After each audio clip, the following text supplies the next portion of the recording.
Hello students, welcome to eGyan Foundation course for upcoming PU1 science students. Myself Shivanand Unale, lecturer in maths, Dr. R.B. Patil, Maheshpur College, Hubli. This foundation course will help you to fill the gap between class 10th maths to class 11th maths. Dear students, in this session we will discuss about some basic concepts of trigonometry. So let us start with meaning of trigonometry. So first, tri means 3, gono means angle or side, and metry means measurements. So three sides or angle measurements for the study of triangles. So this is the meaning of trigonometry. So next, trigonometric functions. So in this trigonometric concept, so this is a basic thing is there. What are the trigonometric functions? The first, to define this trigonometric functions, so let us consider first xy plane, and next take a circle whose center at origin. So this is a line. So in this circle you take right angle triangle,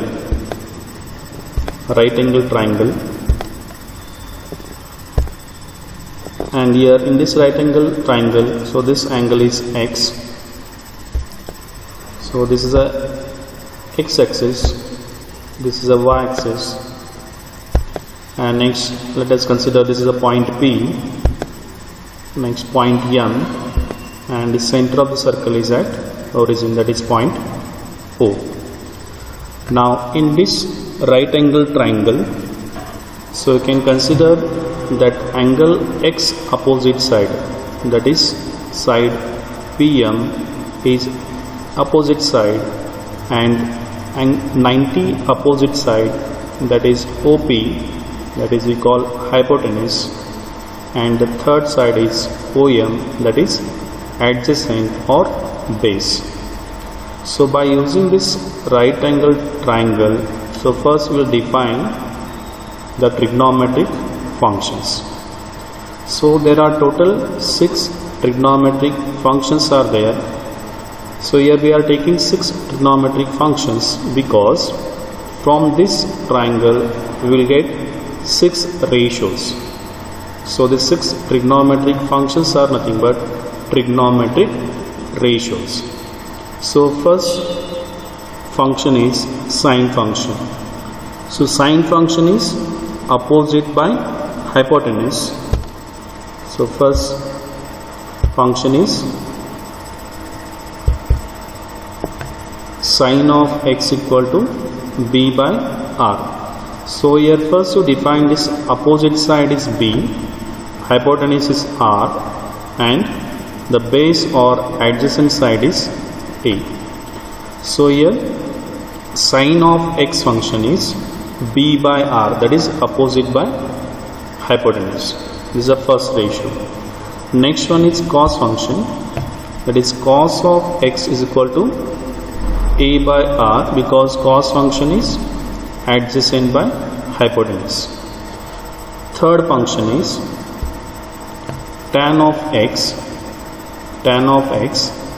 that is opposite by adjacent side, so that is b by a. Next, cosec function. So cosec is a reciprocal of sine function. So sine is opposite by hypotenuse, whereas cosec is hypotenuse divided by opposite side. The next function is sec function, that is sec of x equal to r by a, that is reciprocal of cos function.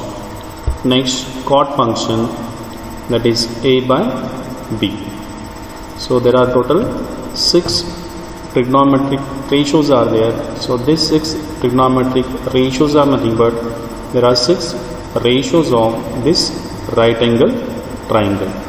So in this right angle triangle, the important thing is that angle opposite side is always opposite side and 90 opposite is always hypotenuse, and the remaining side we call as a adjacent or base.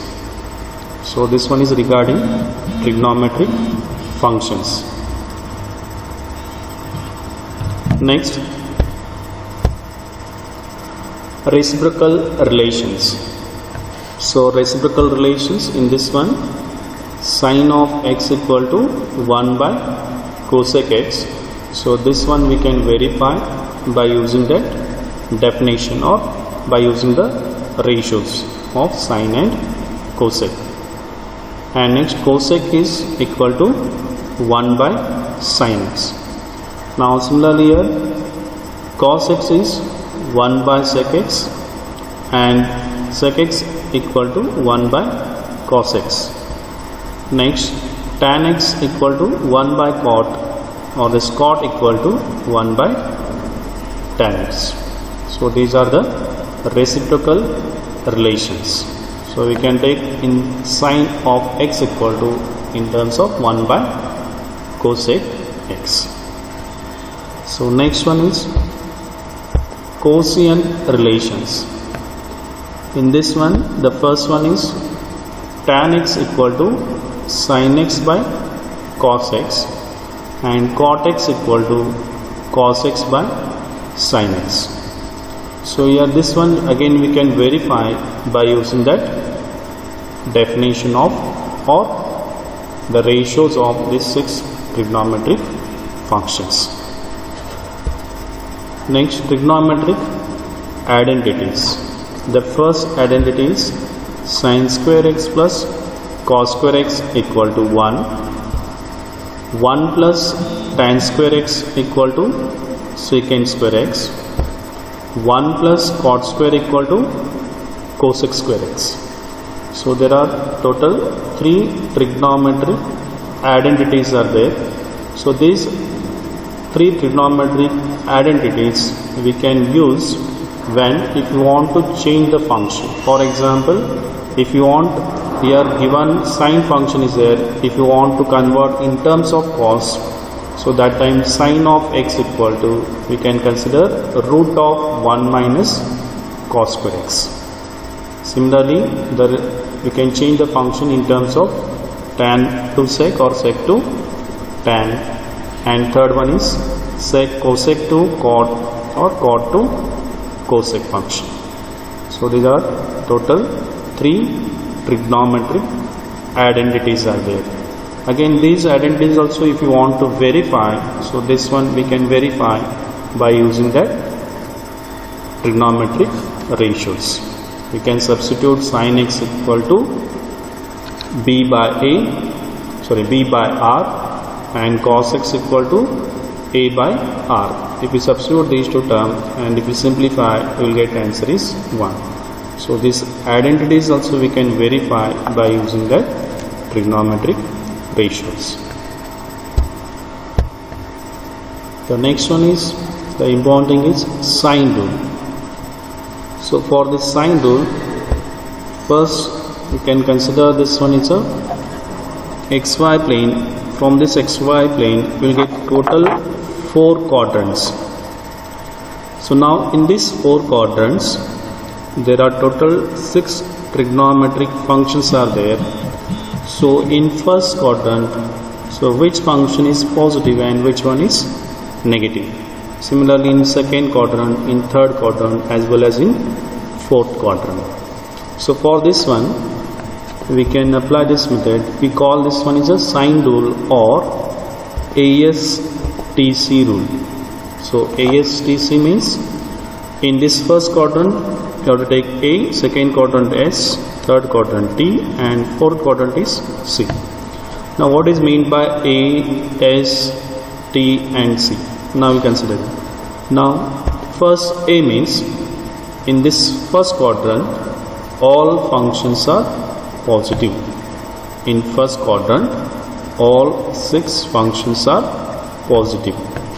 In second quadrant, so here S means sin x and their reciprocal term, that is cosec x, are positive. So in second quadrant, sin x and cosec x are positive and the remaining 4 functions are negative. Next, in third quadrant, tan of x and cot x are positive, whereas the remaining 4 functions are negative. And in fourth quadrant, cos x and sec x are positive and the remaining 4 functions are negative. So this one we can remember as sine rule or ASTC rule. A means all functions, S means sine and their reciprocal term cosec, T means tan and cot function, C means cos and sec function, their reciprocal term sec function. The next term is trigonometric functions of standard angles. Now here table values are there, so to remember those table values. So in this table values, the first one is sine of 0 degrees, the value is 0, sine 30 is 1 by 2, sine 45 1 by root 2, sine 60 root 3 by 2 and sine 90, that is plus 1. Next, cos function table easily we can remember by using the first table values. So cos function values are exactly in reverse order compared to sine function. So first cos 0 is 1, cos 30 is root 3 by 2, cos 45 is 1 by root 2, cos 60 1 by 2 and cos 90 0. If you observe these two tables, the exact in reverse order is there. So easily we can remember these two table values. If you prepare first table value, then if you change the order, means if you take in the reverse order, you will get values for cos function. Next, third one is tan of. Tan of 0 degree is 0, tan of 30 degrees 1 by root 3, tan 45 is 1, tan 60 root 3, tan of 90 degrees infinity. So table values for tan is 0, 1 by root 3, 1, root 3, infinity. So like this one you can prepare this table values. So next, examples.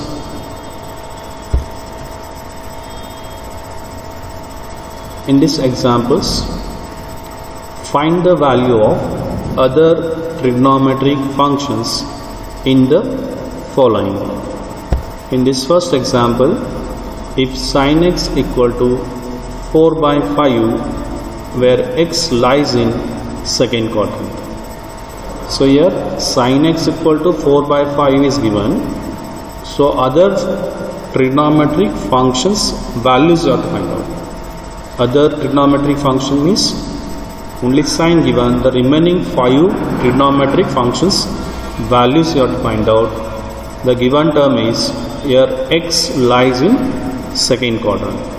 So here by using that sine rule, so easily we can calculate all the other trigonometric function values. So first you can write down this given term. So what is the given term here? Sin x equal to 4 by 5. By using this given term, so easily we can write cosec of x also, because cosec x is a reciprocal term of this sine function. So sine is 4 by 5 means cosec is 5 by 4. Next, so these values we can represent on this right angle triangle by using the definition. So first we can consider this ABC right angle triangle. So in this right angle triangle, So this angle C is x. Next, by using the definition that angle opposite is opposite side. Here AB is opposite side, AC is hypotenuse, BC is adjacent or base. Now define this sine function. Sine is opposite by hypotenuse. So here opposite side you can take 4 and hypotenuse is 5. By using these two terms, now you can find out what is BC. So to calculate BC, so this is a right angle triangle, so we can apply here Pythagoras theorem. So by using this Pythagoras theorem, AC square equal to AB square plus BC square. So therefore BC square equal to AC square minus AB square. So BC equal to, we can substitute AC and AB value, you will get BC equal to 3. That is the third side value. Now AB is 4, BC is 3, AC is 5. Now once if we get all the three sides values, now easily we can write the values of other trigonometric functions. So next we'll start with cos of x equal to, here cos is adjacent by hypotenuse. So adjacent is 3, hypotenuse is 5. Now cos x equal to, the value is 3 by 5, but you have to take minus sign, because by using ASTC rule, x lies in second quadrant, means in second quadrant only sine and cosec functions are positive, other functions are negative. So here we get cos x equal to minus of 3 by 5. The next function is sec function. So sec is the reciprocal of cos. So you can just take the reciprocal. So here minus 3 by 5 is the cos function. So sec x is minus 5 by 3. Next tan function, that is tan of x is opposite by adjacent side. So opposite side is 4, adjacent is 3. So your value is 4 by 3. So I take negative sign, because the given term is x lies in second quadrant. So your tan function and cot function both are negative in the second quadrant. So tan x is minus 4 by 3 and cot x is minus 3 by 4. So your given term is sine of x equal to 4 by 5. So this is a given term and the condition is x lies in second quadrant. So by using this one, we calculated the remaining 5 trigonometric functions values. So next we can try this problem, that is work problem. If cos x equal to 12 by 13, x lies in fourth quadrant. So cos x equal to 12 by 13 is given. By using this one, we have to find out the remaining 5 trigonometric functions values. So you can apply the same method and try this problem. So I hope you enjoyed this session. Thank you.